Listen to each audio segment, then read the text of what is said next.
ఎండలు సాగు పెడుతున్నావు చూసాడంటవా చూసింటే నా బతుకు బస్టాండే ఏంటి వీడు చదువుతున్నట్టు ఓరాసం చేస్తున్నాడా చదువుతున్నాడా ఇవే కొంత తగ్గించుకుంటే మంచిది. ఎవరు వస్తున్నారు బాయ్ బాబా. Hi uncle. రామ్మా అలా వచ్చి కూర్చో. మమ్మీ డాడీ ఎలా ఉన్నారు? ఇంకేంటమ్మా ఎన్ని మార్కులు వచ్చేటి ఇందులో? 680 వచ్చాయి అంకుల్. అదేంటమ్మా టోటల్ 600కి అన్నాడే మా ఎర్వా? అయ్యో అంకుల్ టోటల్ 600కి ప్రాక్టికల్స్ 100కి టోటల్ 680 అంకుల్. మనకి ప్రాక్టికల్స్ లేవు కదా బాబా. నోరు మీరా ఎదవా ప్రాక్టికల్స్ లేవని బంక్ కొట్టి ఇప్పుడు మాట్లాడుతున్నావు చదువుగా. ఇంకేంటమ్మా సంగతులు? నెక్స్ట్ ఏం చదువుదాం అనుకుంటున్నావు? ఏంటి ప్లాన్స్?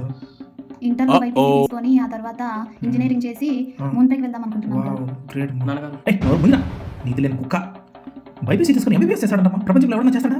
నువ్వు కూడా బైపీసీ చేసి ఇంజనీరింగ్ చేసి ఆ మూడుకోలు లేదంటే ఫ్లూటోకు సావు. ఎదవా ఎదవా తినమ్మ ఎక్కడికి వస్తున్నావో ఎదవ నాకు కప్పో దిగే నా ఇంట్లో నుంచి మళ్ళీ వచ్చామని ఖాళీ కొడతా ఇంట్లోకి వచ్చాడు పోరా.